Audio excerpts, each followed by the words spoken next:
سلامونه ستړي مشه وخت مو په خیر پام وکړئ د اراوند ټي وي یوټیوب چینل څخه د نن ورځې تازه او مهمه خبرونو ته. د افغانستان اسلامي امارت وایي چې ایران کې د وژل شویو 10 افغانانو مړي افغانستان ته رسېدلي دي.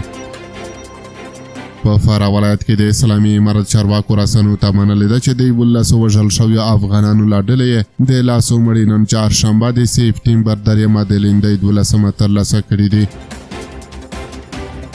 له ایران سره پر پوله په فراه ولایت کې د اسلامي امارت د ابو ناصر بندر امیر خطیب فراهي وایي چې ټول 12 تنه وو چې 3 یا 4 د فراه وو، نور د هرات وو.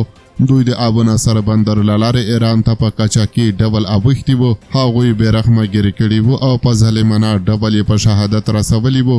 یو پکې زخمي پاتې شوی وو او 11 نور شهیدان شوي وو. ښاغلی فراهي وایي چې دغه کسان په اصل کې موده وړاندې وژل شوي دي، خو په وینا ایران په خپلو سړو خونو کې ساتل او د دوی له ډلې د ژوندي پاتې شوي ژوبل کس په مرسته یې کورنۍ او بیا د اسلامي امارت له حاله خبر شوی دی. ښاغلی فراهي وایي چې اوس 10 جنازې راوښتي دي، یو زخمي او شهید لا پاتې دي چې ښایي هغه هم راواړول شي.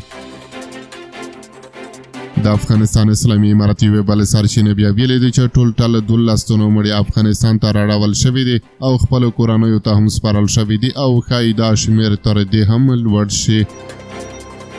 ایراني چارواکو تر اوسه په دې اړه څه نه دي ویلي.